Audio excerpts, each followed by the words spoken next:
Right? Everybody be thinking like I'm 16. They be like, when I go out with the baby, they be like, this your sister? No, this is my daughter. Right? They be like, you have a 9-year-old? Yes. How old are you? Old enough to be a 9-year-old's mama. Hey guys, welcome back to the Lived It podcast. I am so excited today because I have one of my best friends here, Felecia. Hello, guys. Don't mind that shy little thing she just did because this is the loudest person I know, hands down. So, thank you for being here today. You're welcome. I'm so blessed and honored to be here to support my beautiful best friend. I wish y'all could see the hand movement she's doing. Like she's on camera right now. Okay, so I'm bringing Felecia here today because I just really, like, her story is so powerful. Everything she's been through, and I have known Felecia since I was 14. Yeah, 14. How much years is that? Maybe 15. 20? 15. We graduated in 2010. We've known each So other like for 14 years. Yeah, give or take. I say 14. She say 15, whatever. So I've known her, like, we're just going to go with, we're going to round it off. 15 years. We was like about to get in fights together in high school. When we had class together, they mixed each other names up. They used to be like, Felecia. Felicia's about to fight. They're like, Felecia, can you get your sister? First of all, that's not my sister. And no, I'm going to let her lay pause on that. But she didn't. She was No, I was like, Felecia. it's not worth it. It's not worth it. It's not even worth it because I was, no, I'm kidding. But Felecia has such a powerful story. And just like looking from knowing her and before I even knew like all of the things that was going on when she finally got comfortable enough to open up with me, and it was like, I'm so proud of like everything you've been through, and like trust me, like just seeing it, you look like you're just in a so much better space. You look good. Like, I can see your energy. I can see, like, everything you're giving off, how you're, like, dealing with your sons. Like, Trust me, I'm proud of you. I am. And we're going to let the viewers know that they should be proud, too. Okay. Felecia is from Jamaica. So, she grew up in Jamaica, and then she came down here. So, we're just going to let her tell about how it all started. Okay. So, I was born and raised in Kingston, Jamaica. I'm from Waterhouse. It's a little... Big up Waterhouse, if you're listening. Waterhouse people. I literally live on the next lane from Beanie Man. Like, he's from Unity Lane, and I'm from Christian Lane. So, yeah, it's a big deal. I love where I grew up. I went to Meadowbrook High School in Jamaica. If anybody listening know that school.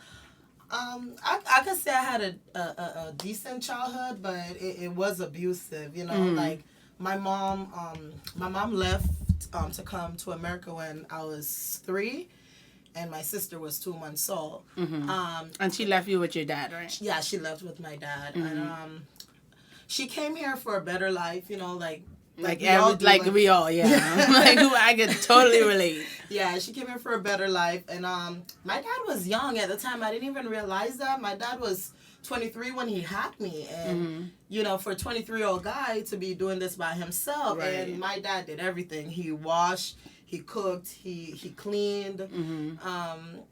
Raised 2 girls. And raised 2 girls. By himself. I went to church every Sunday, Levencia. I learned how to read. My dad always instilled in me how important it is to have an education. Like you've known me throughout school. That's something. Brainiac. I used to be struggling like, Felecia, I just don't get it. I don't get it. She keeps saying "me ama." I think that means tomorrow or Monday. I'm not sure. Like Felicia's like, Valencia, what? No, like that's something that always been so important to me. Education is a big thing to me because that's something that I will always thank my dad for, you know. But my dad was abusive. Like he would beat us so hard physically, and I started to resent him. You know, like he would say mean and cruel stuff to us, like, "Oh, you guys should hold each other hands, me and my sister, and walk off in a car and kill yourself." And you guys are, or I don't know if I could curse, but you guys are shit. Like, you know, like the S word. And that was hurtful as a child to hear. Like, you know, like. Like at what age though? Like, was that like when you realized, like, you know what, this is like abuse? maybe 6, 7. It's like I really didn't understand, but he was cruel. Right. And when I finally got it, I will never forget this. Like one day, my parents scapegoat me for everything. I don't know why. Wait, like, what scapegoat? Scapegoat is meaning like they blame you for everything. Okay, Their own problems. They blame you. Yeah, like even if you weren't born, you're the somehow problem. they connect you to it. If it wasn't you, it's you now. Exactly. So I remember this one time he put $10 on his dresser, and I was cleaning and I moved it and I put it on the top part. He immediately came out and he was like, "You little thief. You took my stuff," and we lived on like a second floor veranda, and he like beat me and he pushed me off. Oh wow! This was like September 6th. I could never forget September 6th, 2011, because I was home with a broken arm when September 11 happened. I could never forget that. And I was 10 years old. September 2011. Okay, he said September 6, 2011. No, it was September 6, 2001. I'm sorry. 2001. I'm like, we graduated.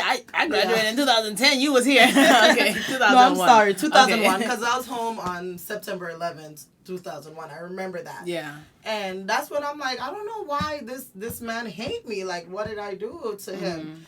The abuse got worse. It's starting to get worse. It got to where he got a new girlfriend, and I wasn't used to living with anybody but my father. You know, it was always him and Sade. Your sister. My sister. Right. Yeah, so when this lady came, it just became horrible. It was just like more like physical abuse? More physical abuse, and my dad is like, he fall in love with these women that don't even like him. Right. They'll like disrespect him, and he'll like, "Oh, forget you guys, and you're not gonna let me break up with my woman." And but I can say now that I'm older, I'm not even mad at him, because I understand. You know, right. I understand the frustration, what it was like to have 2 kids in a third world country, living in the ghetto as a single dad.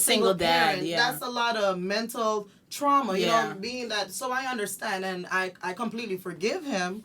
But at that time, like, I had like a lot of hate in my heart. I started to run away, and I would run to like my family house, and you know, because I didn't know why. Like, I'm like, why? You know, I wanted my mom to take me, so I felt like if I did that, she would have came and got me, because I didn't know. I didn't understand why she wouldn't, you know, like get me. And a lot of the times you definitely like growing up with someone that you know, my aunt grew me up, so same thing. A lot of times I used to be like, why you left me here? And you know, they try to tell you, I'm doing this, I'm doing that for you, it's for a better life. And it's like, as kids, we don't understand that. All we know is that our mom isn't here. Yeah. And for a girl to go through that, that's not easy.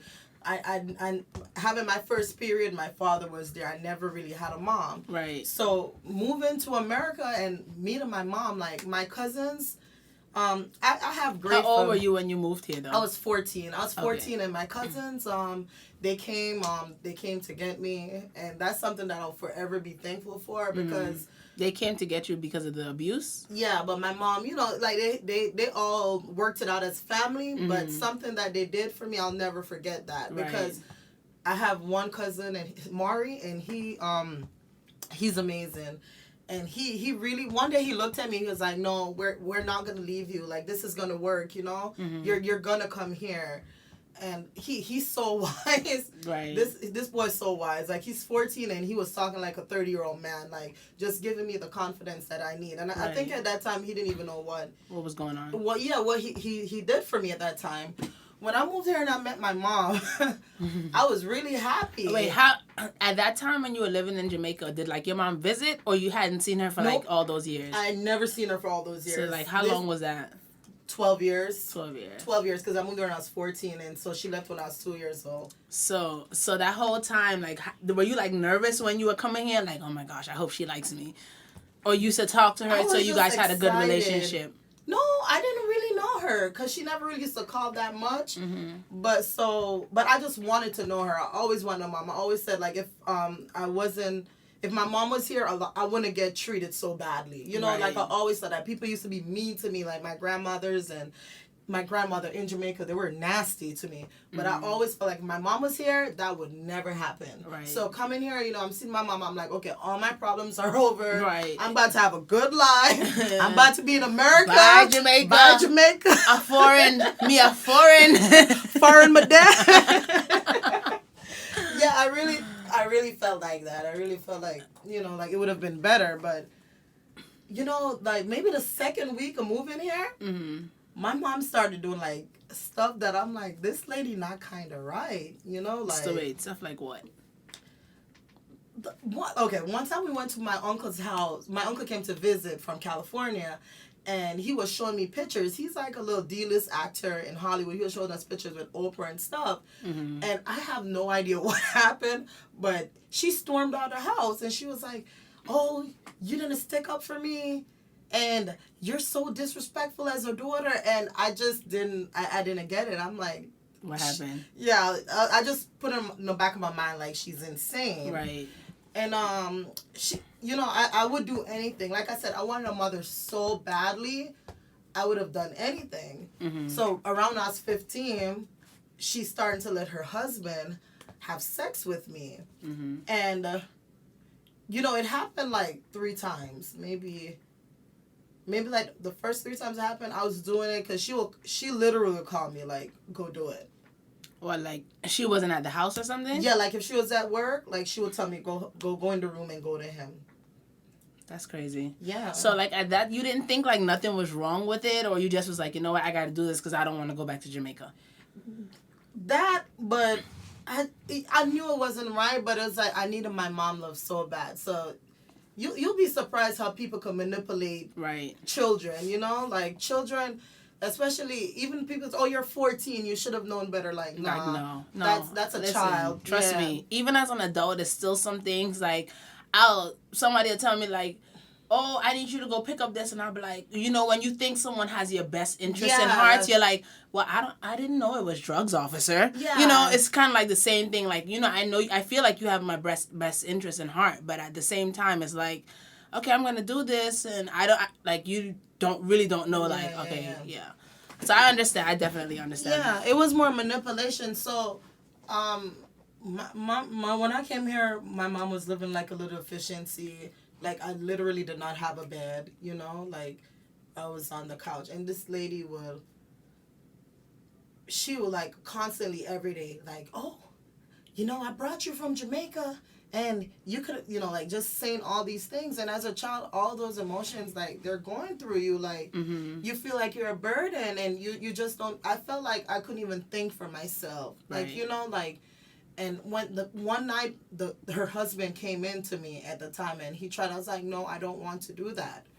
And the next morning I woke up, she was like, oh, you know, God put it on my heart that, you know, certain things not right. Like, she tried to manipulate me into thinking that she's the one who stopped it. Right. You know, but I was like, okay, like, whatever, you crazy lady, you know?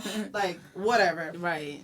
And I buried that so deep. That was something I said that I will never, ever, ever like talk about. Like, you know, I was so ashamed. I'm like, you know, you should have known better. You're 14. You're 15. You should have been able to say no. Like, and throughout the years, she would like say stuff to me like, oh, you never got raped.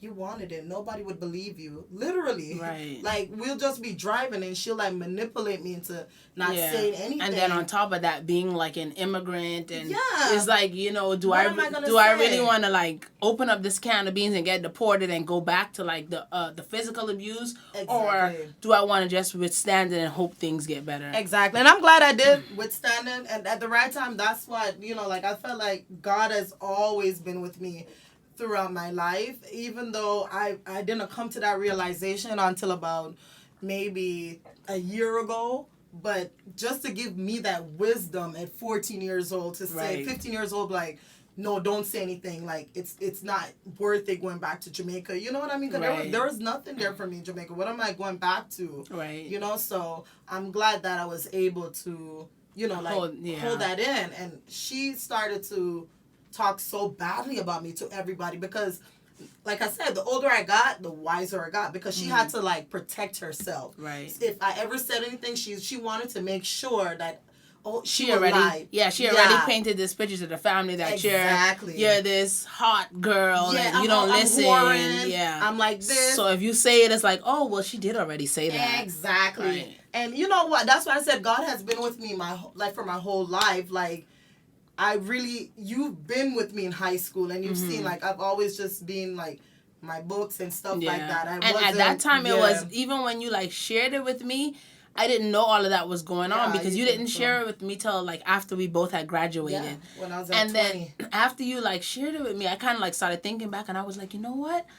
I did kind of see signs, and I did see that you were acting different on certain days. Or I did see like you would be fine, like you would come in with like your jeans and your slippers and like this big thick Harry Potter book with like 800 pages. I'm like, what is wrong with this girl? Like, but you know, you were my friend, so I was like, I already kind of knew you. But then I would think, and it'd be like you would literally go from having on a sweater and all this clothes to like literally coming in a mini skirt with heels with straps going up to your thighs, and I'm like, you know what? It kind of makes sense now. Yeah, everything. Yeah, those were the signs where you know, because it's like I didn't know what role to be. I felt like I had to be this person because I was ridiculed for being the person that I really am. I really do just like Harry Potter books. I really just like reading.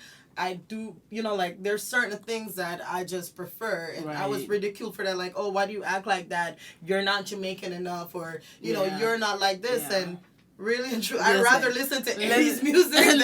I understand. Especially being from the audience, they'd be like, oh, listen, you're American. That's what they call it. You're Americanized. Yeah. Because I like to read. Yeah. Let's just insert there. I don't like to read. That's just an example, because I really be trying. But like, now that I think, like, after you opened up, like, you know, I felt like so cherished that like you kind of opened up and told me like what was actually going on. But it's just so funny, because had you told me that when we were in high school, I probably might have got you deported. Exactly. That's why I said I'm glad God gave me the wisdom just to keep that inside me. That's why I'm like, God's always there when you don't know. And, you know, at that time it was my life was in so much turmoil. And after I graduated high school, it got worse because I was illegal at the time. And what was I supposed to do after high school? I graduated high school with honors. What am I going to do? Honors. When I tell you, this girl is so smart, guys. This girl is so, like, effortlessly smart. Like, when she graduated, I remember when you graduated, like, you started crying because you wanted to go to college, but you didn't have, like, the papers. Yeah. And I was like, I started feeling so bad because here I am. I'm like, I'm making B's and C's because I wasn't even trying. Honestly, I didn't even care, like, in all honesty. And you had, like, straight A's, and, like, you could have gotten, like, scholarships at that time. And, like, I felt bad because it made me feel like, damn, you want this and you have, like, the grades to sustain you. And here I am. I have the option to do all these things. Like, you know, I'm an American. Like, I have access to this kind of stuff, and I really don't want it. Like, hearing you talk about that brings so much emotions back.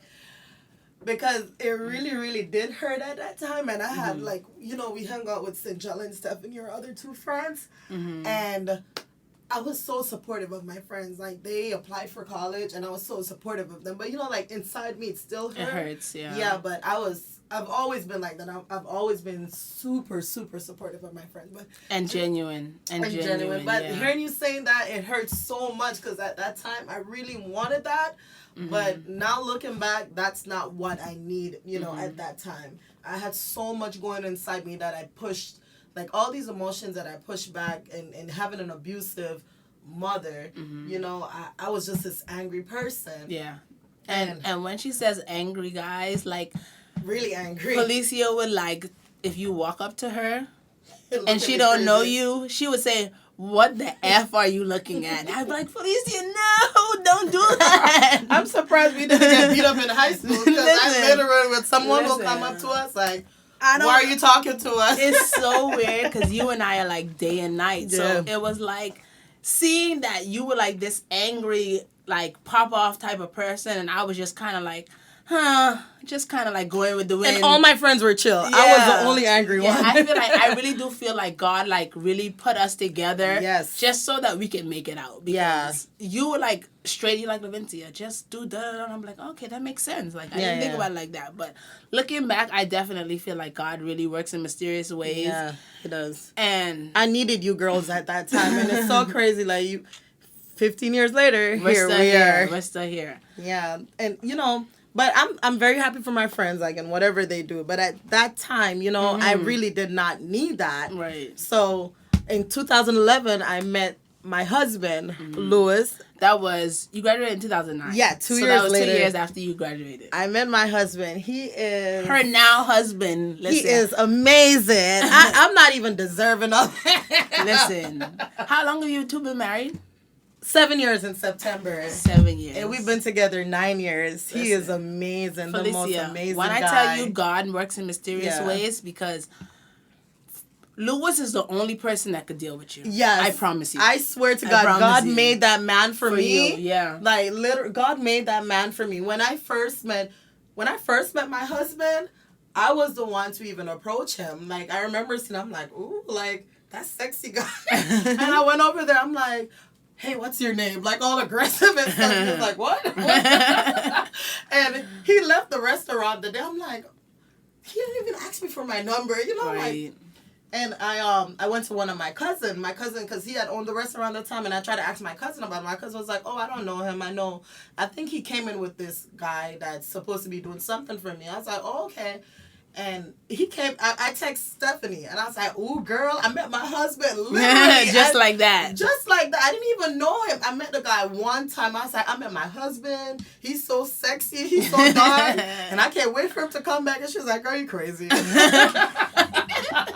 funny.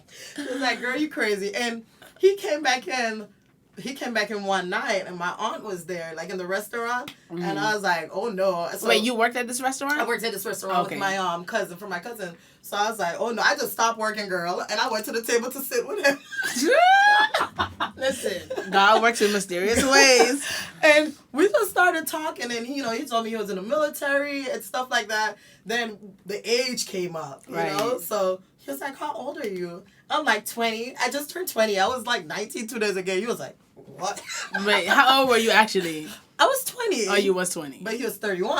Oh. And he was like, oh no. Yeah. Right. You so, little baby. He was a baby, and he was like, no, you was like, a baby. I was a baby. But he said, I don't feel like you know what you want. Like, he literally ran for me the whole year. He was like, I don't want you to change your mind. But he's only been the person, like, we've never, like, even took on a boyfriend and girlfriend role. We literally just got together, and it was like Felecia and Louis. Right. Like, we literally just clicked. Right. It was like, even when he did all that, like, oh, you're too young. Like, one day he was like, baby, let's just go get married. Literally like that. Like. And y'all went to the courthouse. And we went to the courthouse. Like, literally. Like, wait. We got to rewind. So, at that point, were you still living with your mom? Yes. So how did she feel about you having, like, a boyfriend? Oh, she hated him. She hated him. I remember 3 months into dating, I didn't tell him about my immigration status, because I didn't want him to feel like, oh, I'm using him for a green card. Right. I just didn't feel like that was... I need to disclose that at that moment. She went behind my back and called him. And she said, oh, my daughter don't have papers and you need to marry her. So he's like, what? No. Right. Imagine someone calling you at that time. Like, yeah. And I feel like she kind of did that maliciously, because had he been any other man, it'd be like, oh, she's using me, he would have left. Mm-hmm. So, like, I don't think she did that, like, out of the goodness of her heart. Like, who would disclose that type of information behind it? My mom is a bully. Mm-hmm. She was like, oh, I am a 20-year-old woman, and you're gonna tell me, like, oh, you better not talk to him. If I see him come around here, but I let her feel like that, because at the time I said, God is always with me. God is like, Felecia, you need to keep your mouth shut, because you're living in here. Mm-hmm. I wasn't gonna go mess my life up. Levincia, like, as bad as that lady was, very abusive. Like, the things she would do, like, right. God just gave me the strength that I didn't even know I had at that time, to, like, hold on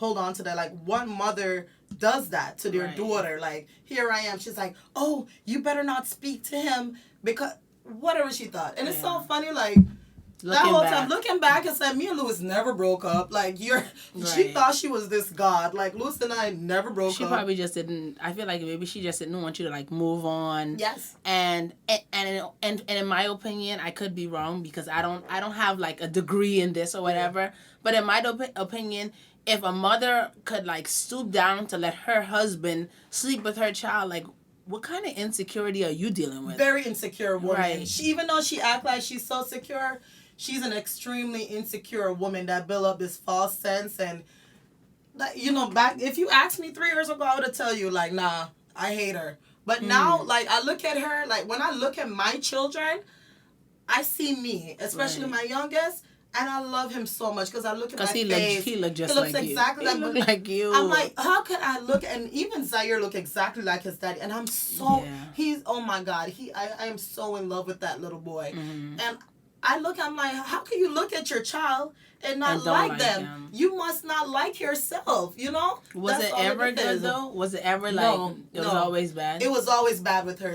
I cannot share a good moment with my mother. Mm-hmm. Like, I'm not even trying to be, you know, like, oh, she's like, oh, she really is all bad. It was all bad every day. This lady was demonic. Like, she will get up and she'll just start talking like, just, oh, some people, they're just such whores, or they'll, like, she was just possessed. It's always something. It's always something. And because she's so unhappy, you know, so she has to give that energy to someone else. But the older that I am, I know she's miserable. Like, she talks about everybody. She'll focus on my life when her life is going down the drain. Right. I'm like, you know, but that's why she focuses on my life. People who do stuff like that, right, they don't want to focus on their life. Because it's a mess. Exactly. Because the moment they focus on their life, now it's like they see their so they rather just flaws. They rather watch other people's flaws. So they build up this false self, you know, like, okay, this is me, and I'm gonna point out everything that's wrong with you. Yeah. And so to break you. It's to break you. In all honesty, it is. You'll feel like, okay, well, maybe she's dealing with something. No, she wants to break you so that you don't move on. Yep. So that you don't go anywhere, so that she could run off whoever it is that you're dating at that time, and you get stuck with her for the rest of the life, and then both of you guys are miserable. And that's what misery likes company. Misery likes company, and that's the thing. My mom don't even like me. She just want me around to make her feel better. And as soon as I could have got out there, when Obama came out with deferred action, I applied. What was that? Where if you came here and you went to high school, you graduate, you could get a work permit for 2 years. Okay. So I applied. I got it. I moved out of Valencia. I remember. Wait, this was before or after Louis proposed to you? This was before Louis proposed to me. Okay. I decided, even before, this was the end of 2012. He proposed March 2013. Mm-hmm. So the end of 2012, I told him, I said, I'm moving out. And he was like, oh, I don't know. I said, look, Louis, I don't care what you do, but I'm moving out. Right. And you're not coming to my house. Because I've always been this blunt person. I said, you're not going to come here. Always. I said, you're not going to come to my house and sleep on my bed and sleep on my sheets and not pay bills. So you're going to pay half this rent. So do whatever you want. So he was like, okay, I'll move with so he agreed. Yeah, he was like, whatever. Because like, he knows, like, she really will stick the bills on me and I'm not living there. That's so funny because knowing you both personally, you're such a bully. And I feel like he loves it. He loves it. He loves it. Like, I'll be like, Louis, how you deal with her? And he would like just laugh and smile and be like, man, you know how she is. And, like, he leaves it at that. I think because he knows I'm a baby at heart. Like, you know, like, when the end of the night and when the doors close, he's like, she's a big baby. Right. She gonna come snuggling up on you. She's a big baby. But he just let me, like, just be that person because he is so understanding when it comes to mental health and stuff. Like, my husband was the first one to tell me that, yo, baby, you know, he's a veteran who has PTSD. Mm-hmm. And he doesn't have it as bad, but he was like, no, baby. You said he was in the Army? He was in the Air Force. In the Air Force, He was in the Air Force. So my husband was like, nah, you need to see a therapist. And, you know, us black people, I'm like, no. Nah, I'm not telling my problems to nobody. My mama told me what happens in the house stays in the house. Yeah, I literally was like, I'm not sitting in front of no white person. Right. She will not understand. I am good. And I literally was trying to, so he finally, like, convinced me. This was after you moved together. Mm-hmm, after we moved together. Wait. How'd your mom handle you leaving? the house. Oh wow! Ooh, deranged, deranged girl. Like she will come up with little small arguments. Like when I left the house, I found out I was pregnant. Like literally 8 weeks later. Didn't know I was on birth control. It just happened. I really don't know how I got pregnant on birth control. Right. Literally, and pills. Pills, that's yeah. That's why I don't take them pills. I don't trust them. I don't trust them pills, Felecia. And she what did she just started to do, like, she would act crazy. My sister would be like, she'll just start talking, when people have bill problems, she wanted me to stay and pay her bills. When she had a whole husband there. Because when you started working, you were helping with the bills. Yeah, and she had no conscience, and that's what like made me leave. You know how most parents were like, "Oh, you can pay a light bill or two." Right. She literally wants you to pay everything but the rent. Right. And I'm like, no, that's not even fair. I can't save, I can't do anything, so might as well I'll go on my own, because I felt like I could never have anything. And like you said, it's just to bleed you dry. So she was not good with that. When I found out I was pregnant. You were still in the house when you found out? Oh no, I had left. Okay. I had left. So she tried to. So y'all two moved together. Yeah, we when I found out, we were inside the house, and we told him we both were happy, and And he don't have any kids. Nope. So he didn't have any kids. And he was like 33 at the time. Yeah, he was overdue. If he didn't shoot them at that moment, that was a wrap for them. Yeah, he needed them babies. So she tried to talk me into having an abortion when. I remember because you were still like conversating with her at that time. You were conversating, keeping in touch, and all that stuff, even after you moved out. Yeah, because she's my mom. I still at that time. She's your mom. I remember you used to always call me saying, "Levincia, my mom, and I used to be like, Felecia, why you talk to her? Like, I don't get it." And you used to be like every week you would call me. I would call you when I'm pregnant. I would call you. Was like, Felecia, you are pregnant. You can't be stressing. And I felt so guilty later on about when I found out the kids with the disability, because I literally would stress. Wait, so while you were pregnant, they found out all of that, or was it was way after, but I didn't know. But I was so, like, from that 9 months being pregnant with Zaire, I was always stressed out. I was so sad. That pregnant was just miserable for me. And it was an easy pregnancy where I wasn't sick, but just the emotions. Mentally. Yeah, like even on my wedding day was one of the worst days. And it wasn't because of my husband. It was because of my mother and her evil energy. Right. And she literally, I remember we went to the courthouse. We went to the courthouse, but we went to dinner later. And I told my husband at the time, I said, I don't want to eat with them. But I think at the time, you know how I am, he was like, probably Felicia's just in one of her moods and stuff like that. He really didn't understand that I really did not want to eat with them. Right. And it's like God was speaking to me. That lady sat at a table after I got married and said, "Oh, I didn't want you to get married to Louis." I'm like, what? Like, it's just that. Wait, what was the back comment behind that? That's how she is. That's all she said. You don't understand, Levincia. She will take, if it's your day, there's no congratulations. She's just a nasty person. She talks about everybody. She puts her children down. She's just a nasty individual. Even when my sister was graduating high school, I was like, "Oh, I'm so proud of Shade." You know what? She said, "Oh, well, she had the opportunity. I never had that opportunity. Oh, well, nothing." Right. Why push your insecurities and the things that you've went through on your child? Like, I've always been the type of parent, and you too, I can swear for this. Like, the things that I dealt with, not physically, because, I had a great childhood, but just mentally, like, my father being in jail and my mom giving me to my aunt, like, I felt unwanted. Like, I felt unwanted. I felt like the people who were put in this world to love me the most couldn't even do their job. And that's crazy, isn't it? That's so crazy when you come to realization with that. Like I said, my father did his best, and he tried his best, and I understood, but look at that. I literally thought that having a mother would have solved all my problems. And it made it worse. No, it made it worse. I was so bitter. Like, I was bitter. And I started to distance myself from my mother around 2005. Okay. At this time, you had already had your 2015. Sorry. This time I already had Zaire, my first son. Okay. And I was trying to distance myself. You were already married and everything. Already married, living my life. I was taking care of my sister. She was living with me. Because she left her mom and came to you. Yeah, I took her because my mom was so abusive.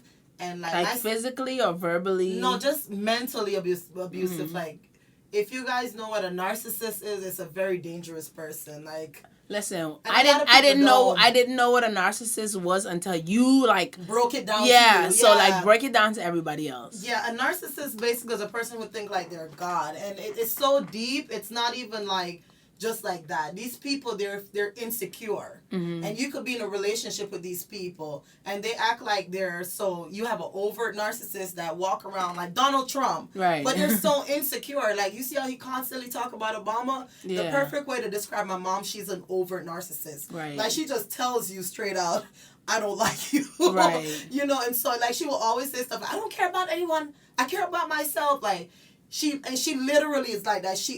Everything about her is self-preservation. Right. A narcissist also, they cannot self-reflect, and that's what makes them so dangerous. No matter what they do to you, they feel like they're right, or they had a reason to do what they did. Yes, they never apologize. They're like, oh well, you made me think like that, and they will never tell you like your reality is. They're crazy people, right? Literally, like just stay away from them. Like, you know, like you. Wait, so how would you diagnose a narcissist? Because you're telling like.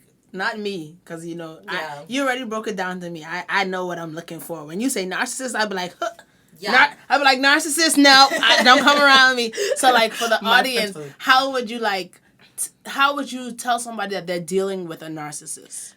Trust your feelings, you know, because it could be... But what are the signs to look out for? You always feeling bad, the energy around them. You know, like, sometimes they guilt you into, like, doing you things. Shouldn't feel like this, you know? Mm-hmm. But trust your feeling, and that's the thing. People, we don't validate ourselves. Right. We look for others to validate us. Like, right. Trust yourself, and trust yourself. Trust your feeling. If you feel like this person make me feel like this, and you trust this, and don't bury it deep inside you. Have your boundaries. Say, no, you make me feel like this. And don't care. Right. Validate yourself. And I don't need that energy in my life. I don't need someone like you in my life. Yeah. So definitely. You really have to trust your feeling. When I started to distance myself from my mom, she started to like, it became so toxic. Stuff, yeah, she talked so badly about me and my family. And one day, like, I literally wanted to stop speaking to her. And I did something really petty. Like, I commented on one of my aunt's pictures. Like, my aunt commented on a picture. I'm like, well, you need to learn how to read. That was me at the time. Mm-hmm. But I just wanted to do something petty to just stop speaking to her. You know, like when a boyfriend, like, or you have a man. You're waiting on them to do something. And they sneeze, you be like, God damn it, you didn't sneeze. It's over. It's over. I'm tired of you sneezing behind. Because I was so done with her at this time. And this was like 2017. And I remember you used to constantly call me and I'd be like, Felecia, like... But you know how it is in Western cultures. Mothers are like... It's like you put your mother on the pedestal like, oh, this is my queen. Yeah. Blah, blah, blah. But in all honesty, like I always tell people, like... Some people are mothers and some people are others. There we go. That's what I got from my best friend. And some are mothers and some are others. Yes. Like, you know, we gotta stop giving people... the okay to treat us like something because of the title that we refer to them to. Like, you know, I believe, like the Bible says, respect your mother, honor your mother and your father. But at the same time, if you don't mean me any well, if you're putting me down constantly, if you're abusing me in all these different manners, if you haven't done anything but opened your door to me when you left me, I'm done with you. Yeah. Like, period. Exactly. And it was more so me feeling judged by other family members. Because I used to care what other family members think because how she used to speak about me. But now I don't care because I validated myself. I've done great without her. You know, like I don't need. I've done great. I'm an amazing mother, and I put myself first, and I put my children first, and my children. That's why I said God is with me. My children are the reason why I cut my mother off. My son was diagnosed with autism on August 4th. 2016. Mm-hmm. I was due to have my second son 3 weeks later, August 29th, because I had a C-section. I remember when my husband called, I didn't take him. My husband and his mom took him. And I remember my husband called. I was like, baby, what did they say? You know, deep down inside, I knew because I was the one I remember you used to call me and tell me like the little things. Yeah, I saw the signs. My son's very smart, but I saw tell the them signs. what's autism. Autism is a neurological disorder, and basically, if you can see no child, if the child doesn't give eye contact, the child doesn't speak, and it goes on level. It's a spectrum, so you could have a child that's severely autistic. You could have a child that's mild. It depends on the kid. It depends on the spectrum. So when my husband called me and told me I was at work, I was 9 months pregnant at work, and I don't know how I drove home. I worked in Miami. I don't know how I was crying the whole time. The whole time. I don't know how I drove home. I came home, and I left work that morning, and I saw a completely different child. Right. I don't know how to explain it. Like, the child that I saw that morning and the child that I saw later on, it was like two different child. Because you feel like did you feel like you had diagnosed him in your head, or you just felt like you knew, but you were like, oh, I don't really want to diagnose you with this. I kind of knew, but I didn't want to accept it. Right. I didn't want to accept it. And that whole day I cried. I got home like around 3. I cried. I held my son. And we slept together, both of us. He was 2 at the time. We slept all night. That's good, though. I cried so much that night because you think you're going to have this child in your head, and you got to rearrange your whole life to deal with a special needs child. And right.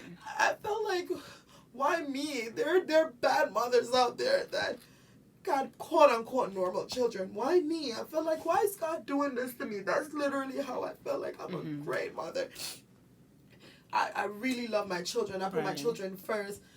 But God give me the strength. I don't know how. Listen, God give me this amazing strength. Felecia, I don't know how. When you called me and you were like, I remember before you did the test, you would call me and you were like telling me like how you was acting and like what the family was saying, and they were saying that's not normal that he talks and da da da. And then after he got diagnosed, I told you. You remember what I told you or no? No. I remember I told you. I said, listen, what them doctors says is a plus. Yeah.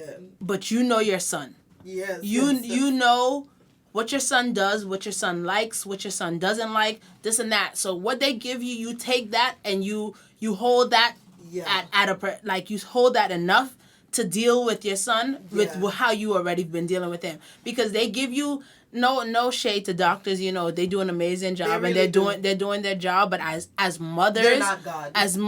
They're not God. As mothers, we know our kids inside out, and when they give you these instructions, sometimes, not all the times, because I really don't want to offend anybody, but sometimes they give you these statistics and these instructions based on the total package.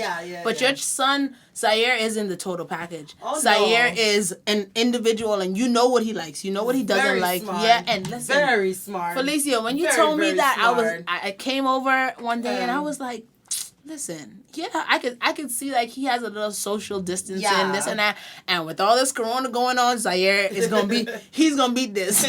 But I just was like, you know what, Felecia, you take what they give you and apply it, and you teach him the best you can. But remember, before you found out this diagnosis, you knew what your son was capable of before they diagnosed him. Exactly, he was very smart, and smart, the next day I woke up, I never cried again.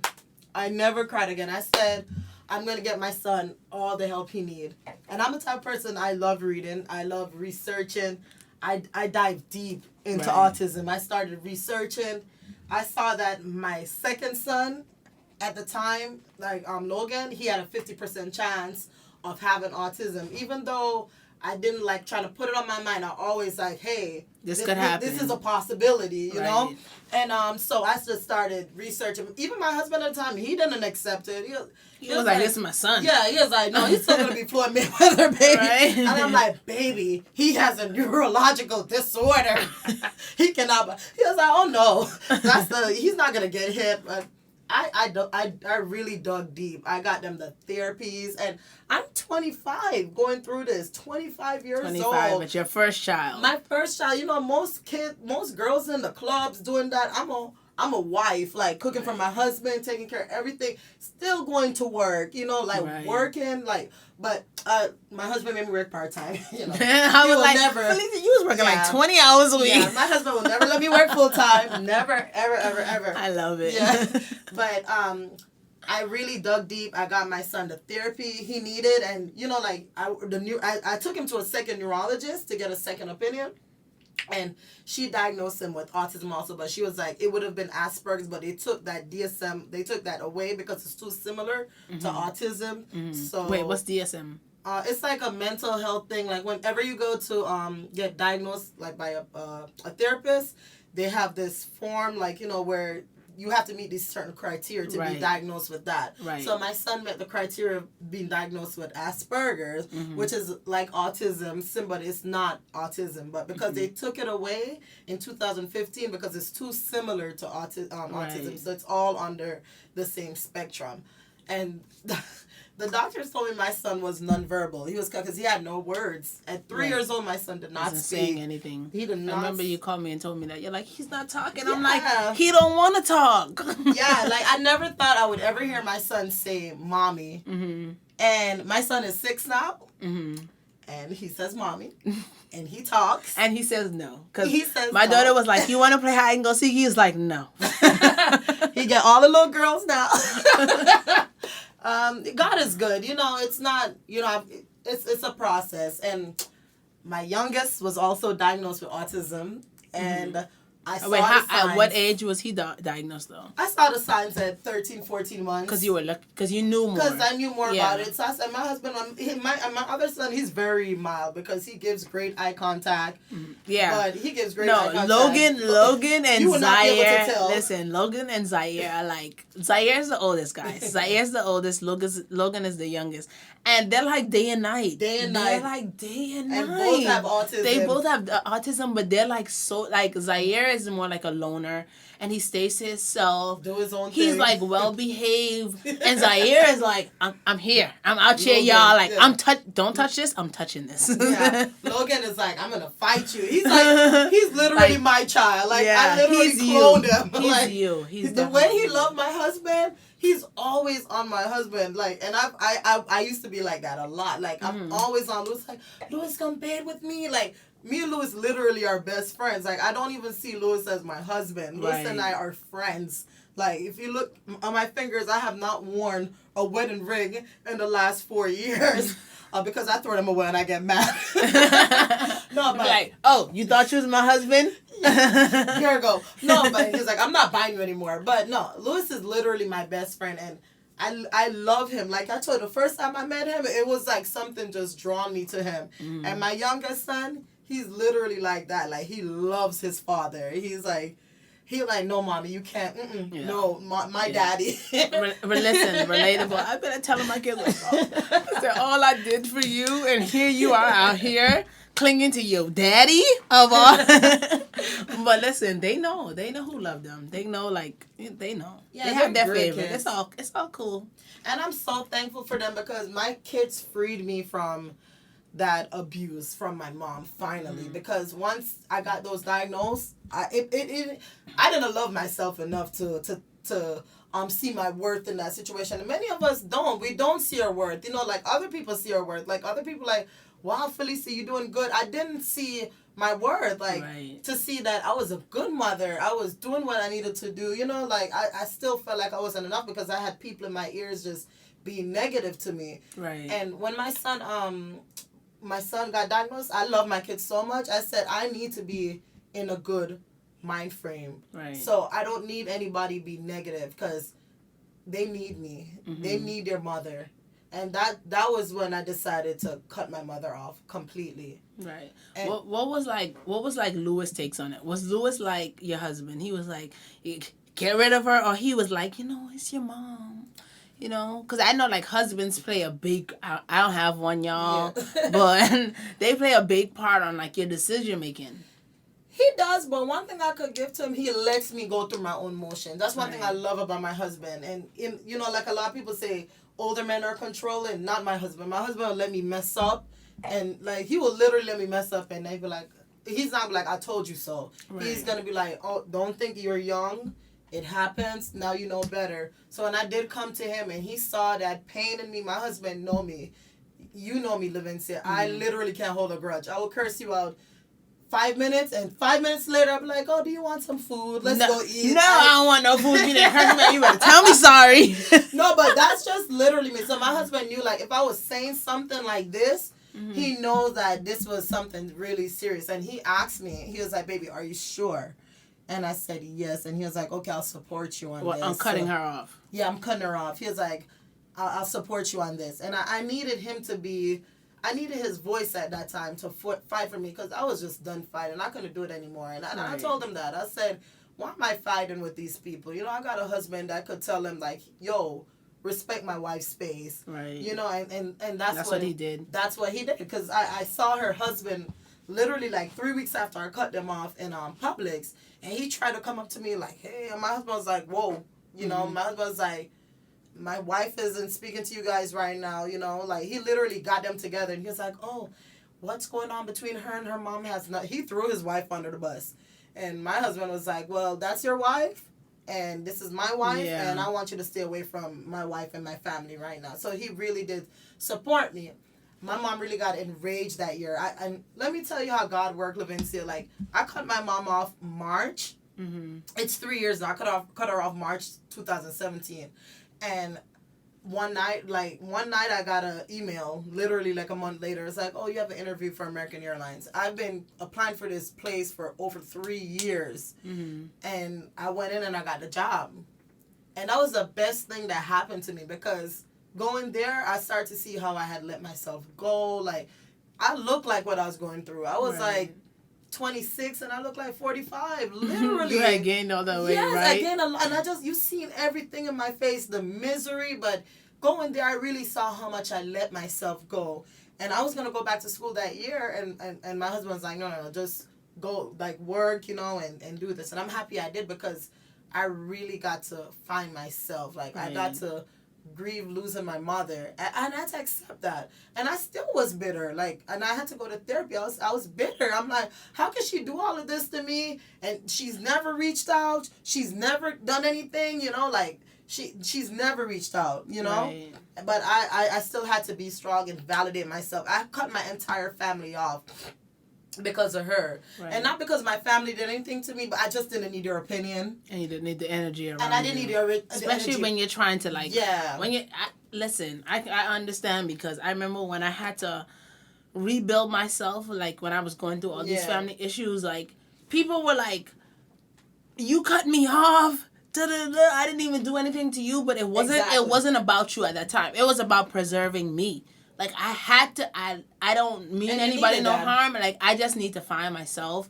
I need to get back to what I am. And, like, just, I need a fresh air. I don't need any negative vibes around me, because people don't understand when you're trying to rebuild yourself, like, the people that are in your inner circle is so important. Because at that moment when you like, kind of open up yourself to be vulnerable, anybody could literally come and walk into your room and be like, you're not shit. And then you would literally you shut down. You go out there, you start doing bad drugs and stuff like that. And at that time, I wasn't saying anything to anybody. I was still trying to protect my mother. Like, I didn't want him to view her in that way.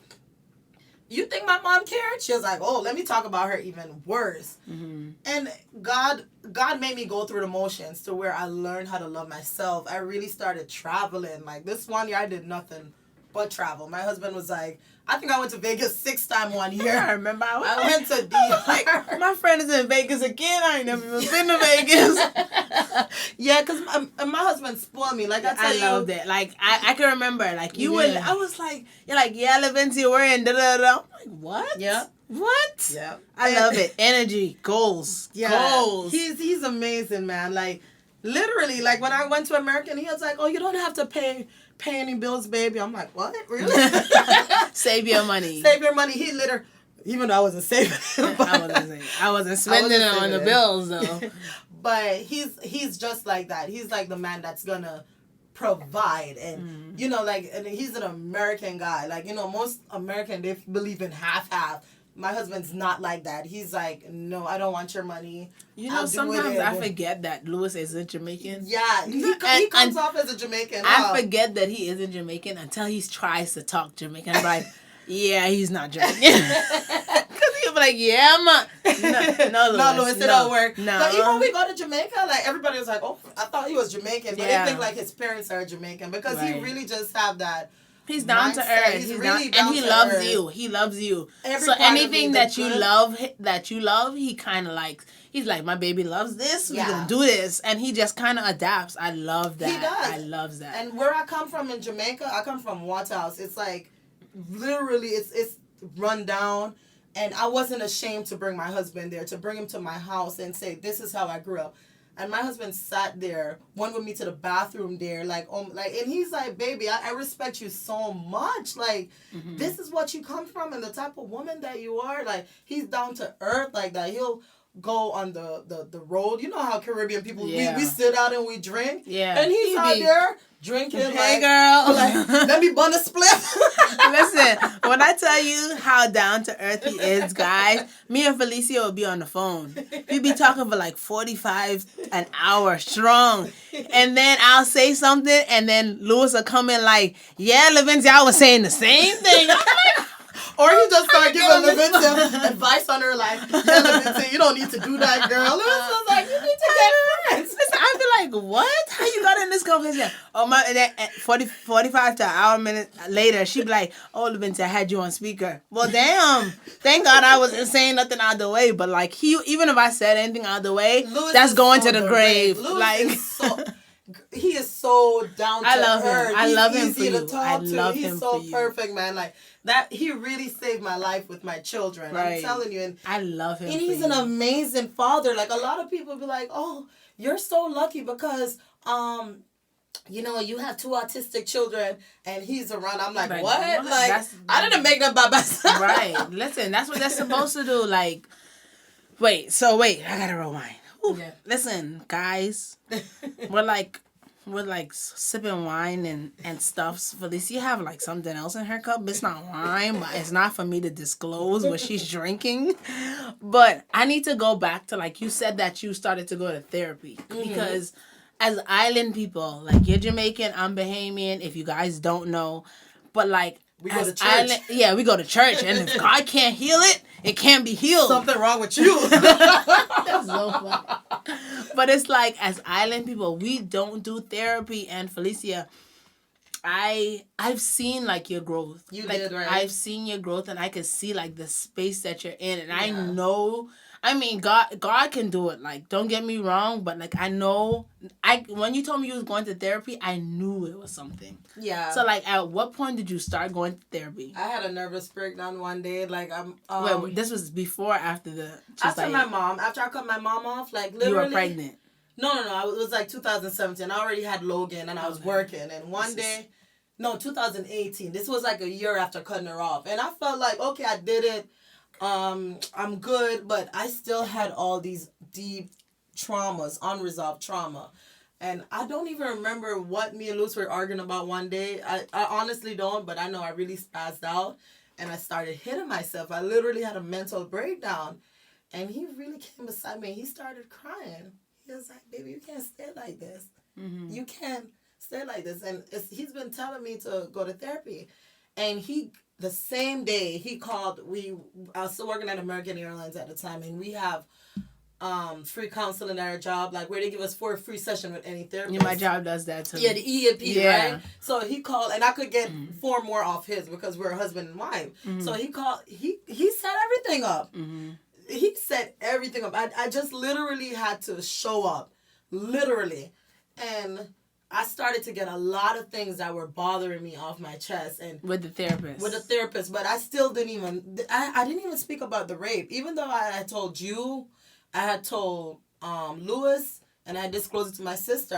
I didn't tell anybody. I felt like I was still trying to protect my mother, so I still was like, okay, I'm gonna bury that deep down inside me and stuff like that. And one day she called me. My the mom, therapist. No, after the whole therapy, the mom called me. Like, this when I was going through therapy. So she called like 2 times again. I ignored it. She showed up at my house. she showed up at my house, and God made it to where my husband was there. Mm-hmm. My husband was like, "What are you doing here?" Right. She was like, "Oh, I'm here to speak to my daughter." My husband, she don't want to speak to you. You know, because he know the space that I was in at that time. Like, you were trying to work on yourself. Yeah, I was trying to work on myself, and she left. And it wasn't that. She was just, I had started speaking about the rape. Right. And she wanted to come try to silence me, try to manipulate me into protecting her image, you know? Right. Like, protecting her image. And I was used to be in a therapist's office. I had this white therapist, and she was really cool. Real down to earth. She's an Aventura. Like, you know, we'll make jokes. I'm like, yeah, black people don't come to therapy. She was like, yeah. This is true. And she's a really down to earth lady. And I would be in there talking. She was like, you don't even see the strength that you have. Right. You don't even see the strength you have. And this was in 2018. Mm-hmm. And I'm still trying to be okay with cutting off my mom. Like, okay, I don't want to deal with her anymore. And I'm still not dealing with her at this time. Like, even when she's trying to reach out. Right. So I still had all this turmoil in me, Levincia. And you know me, I'm one of the most honest person. And I think I was so angry at myself for not being able to just, like, speak freely. Like, this lady manipulated me. She raped me because I was so afraid of being judged. And allowed it. Yeah, and allowed it. You know, I was so afraid to being judged. But no, I don't care. Like, if whoever want to judge me, that's them. I've gone through therapy and understand what was done to me was not right. And that doesn't define me. We all so go you feel through like stuff. Therapy definitely like helped you. Oh yes, it and she didn't tell me anything. Wait, what kind of therapy was it? What would your therapist disclose herself as? Like, what was her? She's a psychotherapy. Like, she deal with like PTSD clients, and she did because a few sessions my husband came in because there's things that I felt like I had. I used to blame Lewis for a lot. Mm-hmm. But because, you know, sometimes when we have these emotions, we give it to our spouse. We give it to people who are there. Hand it off to whoever you're dealing with at the time. And I felt like I was having marriage. It had nothing to do with him. Deep down inside, it was all me. But like I said, he's so supportive, and he knew that. He's like, even when I used to come at him crazy, it's like, no, that's something's wrong with you. That ain't me. That's not I ain't do that to you. I treat you good. I love you good. So something else is going on. Like, so he really did support me. And I stopped going to therapy because I felt like I was healed. Right. I felt like, I was like, oh yeah, I was like, I'm going to cut all my family off. I'm good. I don't like them anyway. They all hurt me. Right. But that wasn't the right way about going about it. Last year in 2019, I just started working on myself. And I was saying to my sister, one day I called my sister, and I was working at the courthouse at the time, and I started to cry. And I said to her, just out of blue, I was like, you know, Shade, I felt like I had to do that because I really wanted a mom. And she said that really touched her so much, according to her. She was like, literally when I got off the phone, because I used to call my sister every day at lunch. And she said, when I got off the phone with you, she was like, I had to call her. She was like, I just had to confront her, Felecia. I couldn't take it anymore. So she said, I called her, and she was like, you know, Felecia told me that you did so and so to her. My sister said, quote unquote, this is her word. What are you calling me with that for? What am I supposed to do? She sucked her teeth and said, what am I supposed to do? So my sister started just started like not letting up on her. Like, right. Well, you do this and you ruined her life, and you know you need to apologize and all this and stuff. So she started like, oh, nobody did anything to her. And the husband came on the phone saying, it's my conscience because I'm not speaking to my mother. I'm like, what? Like, it didn't even make any sense. So my sister was like, I'm not with the games anymore. I'm literally not with the games anymore. Like, we're going to go confront them later on. So my sister husband, and my husband, we all went to their house, and she came to the window, like, looking really deranged. Like, I look at my mom, I'm such a spiritual person. I could pick up on people's energy. I just literally saw that wasn't my mother. She's like, why are you here? Why are you here? And she was just going off. And I went there with every intent of forgiving my mother. Right. I wanted still want my mother, like, deep down inside, like, I'm like, look, mommy, we could put all of this behind us. Right. This will never leave the house. And at that time, I wasn't even telling my family what was happening. I was like, this will never leave this house. This will stay between me, Shade, and everybody right here. Or whoever I told. You know? Right. She still refused, Levincia. And this is what put the nail in the coffin. My mom turned around and said to me in front of my husband, she was like, oh, you know, you told me that your dad raped you and you have an abortion. that's what narcissists do. They self-deflect. Right. And I'm like, not you lied on me. You lied on my father. And and my father, I sit and I've told everything my father done to me. Why wouldn't I say he didn't rape me? Right. But my father is abusive. And for you to do that, trying to put an image out there to protect your own image, what kind of person are you? Right. What kind of person are you? And that's when I was like, you are not my mother. You are someone who gave life to me. That is it. And I appreciate it, but I'm out. But that's not a parent though, Levincia. And that's what I had to understand. Like, and even now, like, even at that time when I started when she did that to me and she said that to me, I went back to therapy. I went back to my therapist. And I was sitting there and I was like, oh, I don't want to talk to my mother anymore. I think I'm going to take her out and I'll just tell her, like, I can't do this anymore. My therapist, this is a white lady. She was like, what? What? She said, stop right there. She said, repeat what you just said. She was like, your mom raped you. Let her husband raped you, then lied on you, and you care more about her feelings than your own feelings. And that's what I'm telling you. I did not love myself at that time. Right. Because had I loved myself, I'm still, she doesn't care about my feeling. Right. She rather lie and say, well, you told me this. She rather just drag me. Instead, and as somebody that's sincerely apologetic, yes, I would come to you and be like, you know what? At that moment, I was a different person. I'm sorry. And people don't realize how much an apology actually, how far it can go. Like, if you come to me and tell me that you acknowledge that you've done wrong and you want to do better, we can move past this. But because you cannot. Yeah, but that's a narcissist, Levincia. Even with my family, I mentioned I had cut my family off. And last year, one day, so I was like, my family, God just started healing me, girl. God just started taking all that anger, all that hate on my heart. Right. And I remember texting one of my cousins, and the first thing, and God revealed it to me, like, your family do love you, because my mom put so much into me, like, my family didn't like me. And this one cousin, he and I are really close. And she made sure when narcissists abuse you, they isolate you because they want to make sure they put everything into you so you believe it. They don't want anybody. They want you to believe. They're controlling. Even like my mom, she wanted my husband away from me because she wanted there to just abuse me. She didn't want me. The moment I got away from her, she knew that it was over. Right. So she isolated me from this one cousin, and he was one of the first one I reached out to, and I texted them on Instagram. I didn't have their number. I didn't follow them on Instagram, nothing. And I was like, hey, cousin, could you come see me? I need to talk to you. And the first thing he replied to me was like, are you okay? And he didn't even, remember, I haven't spoken to these people in 3 years. Right. And the first thing he was like, are you okay, cousin? Do I need to come? I'm like, no, it's good, Just come over whenever you can. He came over two days later, and we really had a heartfelt conversation. And I was able to open up to my cousin about that. And I needed that. I needed for them to say, yo, Felecia, we believe you. That man is sick. I needed that, I opened up to my aunt. Like, I have one of my aunts. She's my favorite auntie. Both aunt I opened up to, and they really, really, really supported me. So I am so blessed, that. To have some people.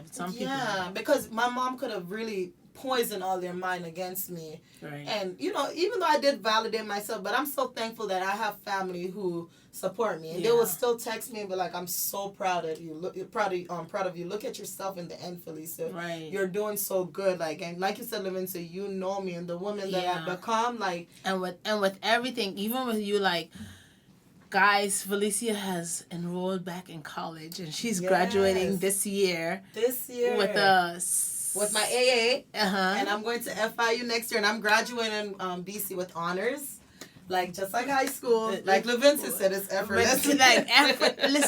Effortlessly, and tell them you're taking up a social work because I want to get my master's in social work because. But being that I've been so abused as a child, and I'm so strong because I know there's a light at the end of the tunnel, guys. Right.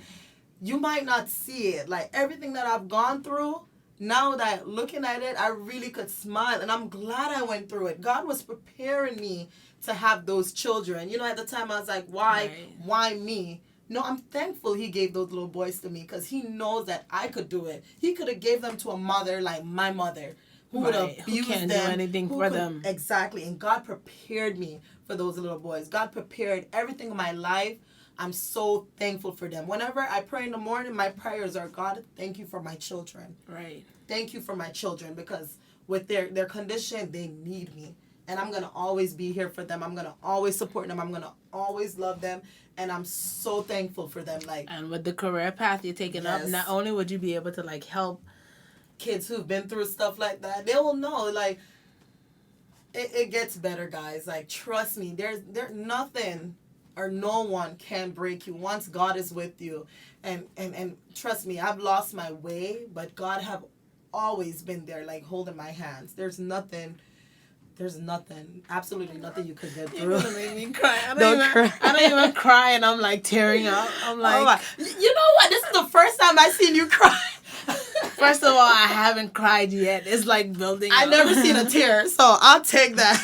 Felecia, because just kind of like knowing you like throughout high school and throughout our adult lives, and just kind of like, I feel like I've seen you at your lowest, and I've seen you at your highest, and just kind of like seeing the person sitting before me today, I'm like so proud. How many times I used to call you Levinsky and cry and say that I don't have my papers. What am I gonna do? Yeah, I want to die. It's gonna work out. It's gonna work out. 10 years ago, and you look. That was 2009, and right. Look now, like 11 years. I'm so happy. Like, I'm so happy. Like, I love to see like my friends just kind of. I love to see like my friends just like getting to everything that they wanted. Yes. Like, even with your husband and your kids and everything, like, I'm so like genuinely happy for you. Thank you, but that's God. I didn't have a mom, so I think God gave me that. Like, God just gave me an amazing man to show me love, because this man really loved every part of me. The good, the bad. There's nothing no one could tell my husband about me. He knows everything, right. The good, the bad, and the ugly, and he loves all of it. Stuck by you no matter what. No matter what, but we get through it, girl. We get through it. Okay, so but what advice would you have to like your listeners who could be experiencing something similar to yours? Trust your feelings. I think that's what we do. We don't trust our feelings, and we bury them deep. We become aggressive and angry, and everybody say, "Oh, you're so disrespectful." Trust your feelings and take time for yourself. When I said focus on yourself, if that means you got to cut everybody off, do it. Right. Do it for yourself. Like, pray, trust your feelings, and cut everyone off, because it gets better.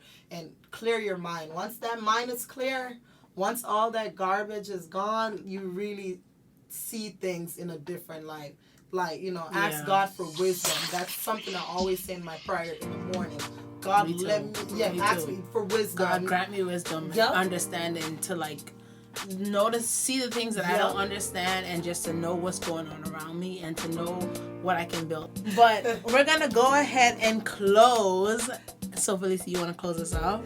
Yes, guys. Just remember, not only that I lived it, I survived it. I love it. We're gonna get through it, guys. Thank you guys so much. Thank you, Levinsky, for having me. Thank you so welcome. much. I thank you for being here and sharing your story. Like, that takes a lot of courage, and I appreciate it. So, guys, make sure you tune in next week, Monday, for an all-new episode. And like Felecia said, not only have we lived it, we survived it. Don't think that what you're going through is just for you. It's for someone else as well. And Felecia, like, I pray that you're able to strengthen like a lot of people and touch the world with your story. And I really appreciate you coming out. You're welcome. Thank you.